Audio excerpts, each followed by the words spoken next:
Okay, so thank you so much for joining us for Impact State of Mind. I'm John Paul Parmigiani, co-founder and CEO of Impact Hub New York Metropolitan Area.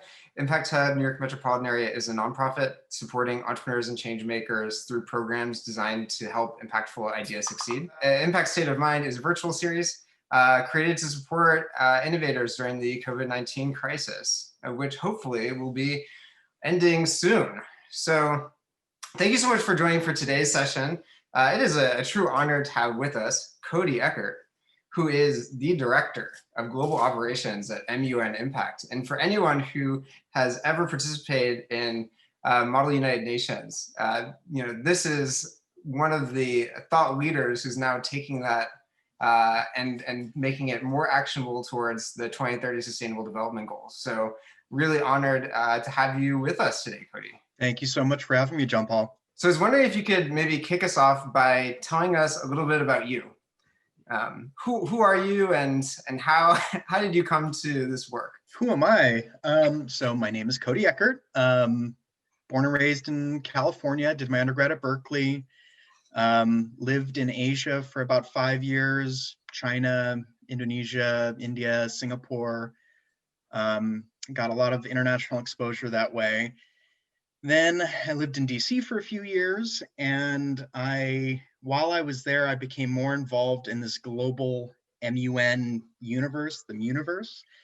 And that's when I came to find out that MUN isn't just, or for people listening in who aren't familiar with what Model United Nations is, it's a role-playing simulation of the United Nations that students undertake. So students will represent different countries, and they will debate topics in committees and try to come up with solutions. And previously, I thought that that's all that MUN could be. But in the last few years, I came to realize that it could be so much more, that it could be a vehicle for young people to learn about the SDGs and to take action to achieve them. And yeah, and during the pandemic, I've been locked down in Southern California, and it's kind of, the pandemic has been such a tragedy, but it's given me a lot of time at home and a lot of time to work on MUN Impact. So it's kind of worked out that way. Got it. And what do you think as far as why the importance on youth and the SDGs? Why do you think this is such an important moment for this? It's because a lot of grownups have failed and the young people are going to be the ones facing the consequences of these failures. And you talk to young people, they're concerned about climate change, about issues regarding inequality, etc.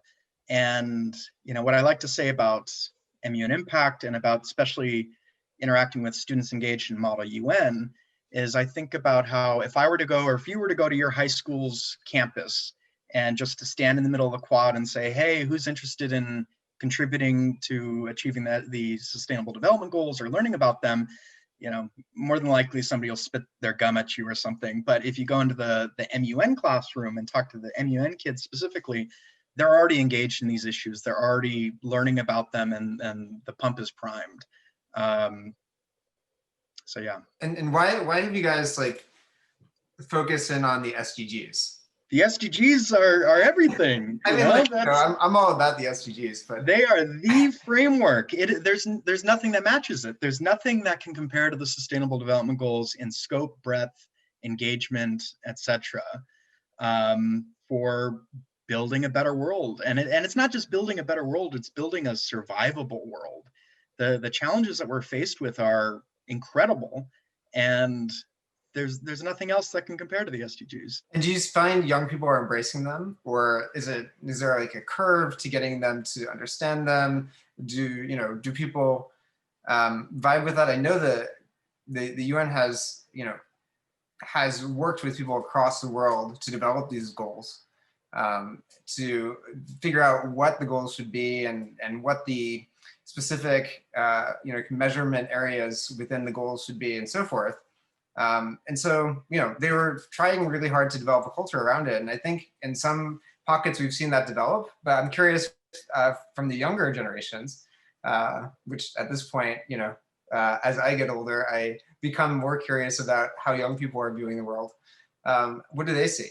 Well, just my first thoughts listening to your question is that when I talk to adults about the SDGs, you know, they unless they know about it, they can be kind of dismissive about it. It's just another thing, and you know, they may or may not be so invested in it or care about it, and they're like, oh, that's a nice thing. But something that I've noticed with young people is that because just generally everything is new to them, everything, they're young, and so all this new knowledge is new to them.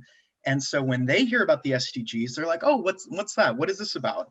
And in my experience, they're much more engaged in learning about them, and there's the je ne sais quoi, there's the passion of youth, the energy of youth, and they want to do something about it. Grown-ups they're bogged down in their jobs, they're busy with their families. Kids, they have the free time, and they have the motivation to actually do something about these issues. Okay, so how does the magic happen? So suppose I am a young person who is engaged in Model UN. I care about being actively engaged in projects that advance the SDGs. What's my experience like? How do you guys help me to get to the point of impact? It's interesting. We found that there are different vehicles to this, different ways that, our programming and the SDGs in general appeal to different people in different ways. And, some students are looking for to build their resume, to build for college applications. They're looking for their IB, International Baccalaureate, service hours, etc. But a lot of them they've been interested and engaged in these issues for a long time. And in a normal high school environment, maybe they won't find like-minded, peers to share and explore these things with. But when they come to MUN Impact, when they come to our programs, events, etc., they find this global community that they can speak the same language, and they jump in, and it's really exhilarating to see the stuff that these kids come up with. And we have just since the pandemic, since March, we've had over 25,000 students in I rechecked the figures, in about 140 countries participating in our programming. And we have kids from the Galapagos Islands, from Yemen, from Afghanistan, from Bhutan, and the United States, the UK, Japan, etc. But they're meeting at MUN Impact, and I think about how I feel so jealous for so many of these kids, because I remember when I was in high school, I would have loved this kind of activity. I would have loved to have been able to connect with students in the Galapagos, in Bhutan, etc. And now these kids have that opportunity. That's amazing. And do you feel as if, part of their engagement across the world is more of like a long-term game of, even just engaging others who, care about making a difference, can be transformative over the career development of a lifetime? Like, absolutely. How do you see some of these outputs? Oh, well, I mean, you hit the nail on the head. We're getting them young, and they're going to continue with this their entire life. And there's some people new to our organization or new to the SDGs. They say, well, the SDGs only go to 2030. It's like, no, the SDGs aren't going anywhere. These problems are not going to be solved overnight. We are working towards solving them, but we're definitely laying the groundwork for a lifelong engagement. Got it. And why are you so passionate about this work? What gets you up in the morning? And why, there are a lot of different ways to make an impact. How does this, I have been following you, and I haven't seen as much passion out of most people as I see out of you on a daily basis in your postings. There's a lot of different reasons for that. Personally, I kind of struggled to find my niche. There were different things. I tried different fields, different industries, and I found a lot of them lacking in different ways. The thing was the impact. How can I use the gifts that I've been given to, not to sound cliche, make the world a better place? And I tried in government and business, not other nonprofits, etc. And I was often dismayed. And you know, MUN Impact is incredible. We're working on all 17 goals, and all 17 SDGs affect just about everything in our society and on our planet. So I get to dip my toes into everything, and that's another thing. My mind is all over the place. I have very varied interests, and so one day it's life on land, another day it's gender equality, another day it's peace, justice, rule of law, etc. And so I found my niche. And then talking about where I get my passion from, it's the kids. These kids are incredible. The things that they come up with. Just a few weeks ago, some of our student leaders, they came up with an idea for our diplomat corps. Won't get into that, but we have our kids broken up to North America, Latin America, Europe, Middle East, Africa, etc. And they came up with the idea for an SDG relay race. And they said, oh, for each SDG, we're gonna have different tasks, and these different teams are gonna be trying to complete a task for each SDG, and it'll be a race, and we'll see which team can finish first, second, third. And my boss and I were like, okay, as long as you guys handle this, we already have so much on our plate, and we weren't looking to add on something else. In the last 3 weeks, they've collected thousands of items of food for the homeless. They've collected thousands of dollars for impoverished people. They've cleaned up beaches. They've led anti-bullying campaigns in their school. It's insane. And on our Slack workspace and on our social media and stuff, I see this stuff all the time, and it blows me away. And to be a part of that is awesome. Wow. And I think a lot of us are trying to, at this point, try to understand the Zoomers and like the, I guess whoever comes after the millennials and the tail end of the millennials, like how they see the world. And I was curious, which SDGs do you think resonate the most? I mean, you have such a global community in some sense. And so I'd imagine maybe there's some nuance between what people in the US are thinking versus, in the Galapagos or, in Yemen or other places where you guys have large communities. It does. So we have a lot of data on what SDGs are of interest to our students and our participants. There is some variation depending on, the students in Afghanistan might have a different priority list than students in the United States, whatever. But I would say that the two most commonly referenced SDGs are SDG 5, gender equality, and SDG 13, climate change. This is what the Zoomers are really engaged on and interested in. Wow, interesting. And curious from the perspective of the Model United Nations, any perspective on how people have reacted to emulating? We know that the U.S. engagement at the UN has been special. Mm-hmm. Has that in some way challenged participation or interest in MUN, or is there no connection there whatsoever? I don't see. No, long story short, I mean, globally, no, and even no, I don't see any connection there. Sometimes we do get snarky comments on our social media about the United Nations and things, how it's a bad organization and things like this, but we try to brush them off. Got it. And what would you say to a young person who might be questioning the value of the UN, or maybe is curious about MUN Impact and getting involved in this whole frame of work to actually get engaged? Like how do you pitch it to them? Well, I mean, if they don't have the passion, if they don't believe in it, there's also the the hard benefits, the tangible benefits of engaging with us and with the United Nations. Our students have all these different opportunities for leadership, for service, etc. And also, just something that I like to say about MUN Impact is that a lot of other MUN organizations out there, they may host conferences at UN centers. You know, they might rent out the General Assembly Hall, they might rent out the UN space in Vienna or Geneva, etc. Our students get invited to the UN to present. Our students are invited as stakeholders and as participants in the process. And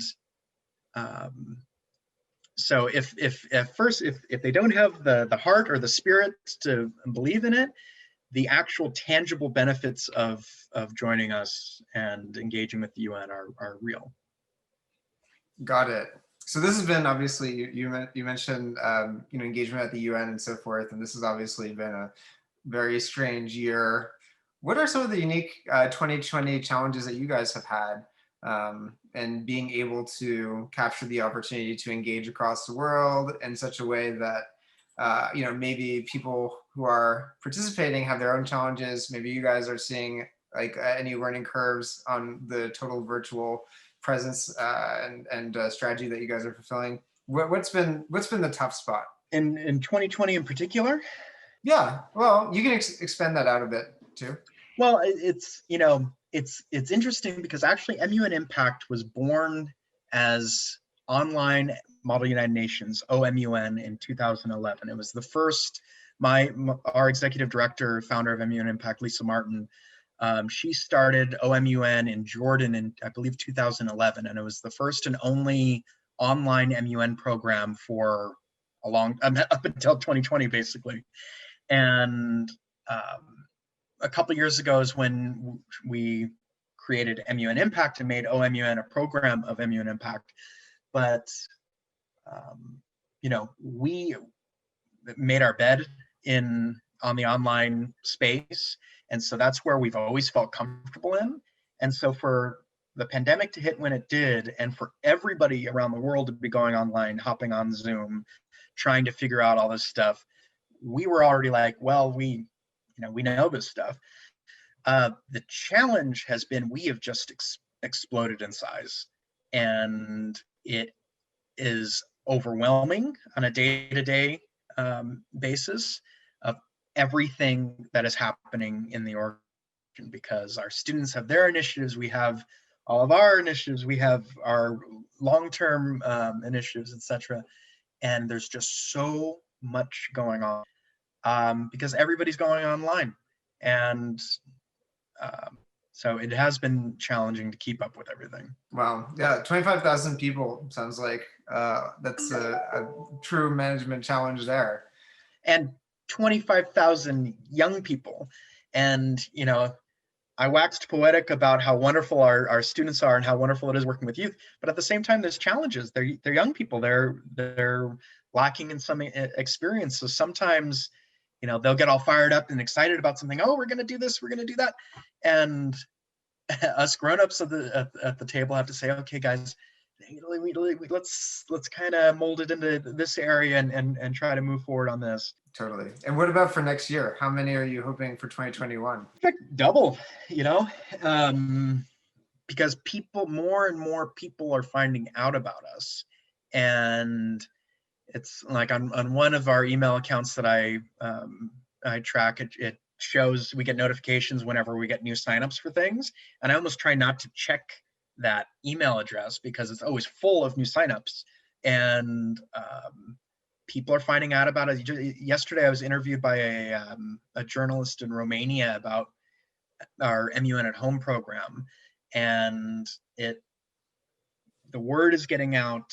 It's organic, and the thing is, something that we kind of guessed at beforehand was that there were these disparate youth networks. There were these different nodes of young people engaged in MUN and or the SDGs. And we're the glue bringing them all together. And it's these linkages reinforce themselves, and there'll be a little node in Cairo that will be engaged on refugee issues, let's say, and they'll find a school in Miami that has been involved with refugees for 40 years, and they meet each other at MUN Impact, and then they work on their initiatives together. And it's I don't know, it's organic and it's very fast moving. Wow, that's amazing. I'm so impressed. And it makes me very enthusiastic and excited about the future, because, these young people, as you mentioned, they have so many opportunities that we didn't have. And that's the case of every new generation, I mean, in some way, right? As Yeah. technology advances. And like I might just say, for me, especially in 2020, one of the in this horrible year, I might be watching news or reading the news or be worried about global events. It has been such a tremendous relief for me to go into our Slack workspace, work with our kids on these very important and awesome issues, projects, initiatives, etc. It's a relief. I log on to Slack to relax. Got it. So it sounds like there's tons of engagement, and you guys are going through the curve of trying to figure out, how to create all this value for so many people, keep them engaged. So I want to ask you, how can people in our audience help or support or get involved? What are some of the ways that you guys are looking for people to contribute to help you guys make the work and the magic happen? Well, we are a bit overwhelmed. We need help on a lot of fronts, all different areas of expertise. If I were to highlight two, I'd say, so one project that we've been working on is building a global MUN alumni network. And so MUN has been an activity since almost as old as the UN itself. I think the first, well, before MUN, there was the Model League of Nations. And I believe the first MUN conference happened just months after the UN's founding. And there are millions of adults out there that participate in MUN as a student. And the idea about this alumni network is to provide another avenue for these mid and senior level career professionals to interact with global youth on issues that they're all interested in. And another thing that we do need help on, our funding strategy has been a roller coaster. We've had our ups and downs. We've followed different leads. All of us on the leadership team come from an education or an education background primarily, and we lack this expertise in fundraising. And the hardest thing is making the ask, because we don't like talking about money. It's not something that we feel comfortable doing, and we could use some help in that area. Got it. And what's the best way that people can get in touch with you? You can email me. My email address is ceckert, so CECKERT @MUNimpact.org. Please feel free to drop me a line. I'd love to connect. All right. And Cody, one more thing. So I know that you have a campaign going with people across the world, kind of finding the highest location and bringing their SDG atop. Could you tell us a little bit about that and your experience? So we've hosted two events that we call our global summits. We had our first global summit in July, and we had our second one in October. And it's youth leadership training, SDG training. And for I launched a fundraising campaign that I named the Summit for the Summit. So a previous member of our team for the first summit had ridden his bicycle for 100 miles around St. Louis. And so I was like, okay, now it's my turn. What am I going to do? So I've never been the most physically fit person on the planet. And so riding 100 miles on a bicycle wasn't going to be for me, but I've climbed mountains all over the world.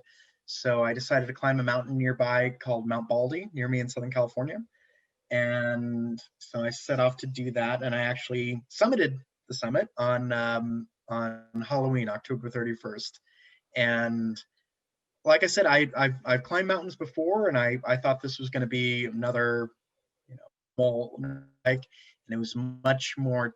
It was either much more challenging, or I was much more out of shape than I thought, and it was difficult. I was crawling up that mountain in quite a bit of pain, but I made it up, made it down. Helped in the rescue of some hikers that got off trail and had to be helicoptered out. But it was a success. And also, as part of the campaign, we encourage students around the world to go to the highest point near them, take a photo and share on social media. And John Paul, thank you so much. You went to the highest point near you and me, and shared that on social media. How high was that? Any idea? I think it was probably around 500 feet, being in the New Well, York. that's great. You were still out there promoting the SDGs and MUN Impact. So thank you so much. Yeah, I mean, I think I broke a sweat, but I had a great view at the top of of, the urban landscape, suburban landscape. So that was it was tons of fun, and I'm glad to be connected to the amazing work that you're doing. Cody, we just want to thank you so much for making some time for us today, and really inspired by the work that you're doing, and excited for the work ahead, and looking forward to hearing more over time as you guys are really spearheading a very strong youth movement towards the Sustainable Development Goals, which we all know are so essential now more than ever. So again, thank you so much for joining us, Cody. And thanks everyone who is joining us on Facebook and online here, and wishing everyone the best. And for people who are celebrating a holiday of any kind, happy holidays to you.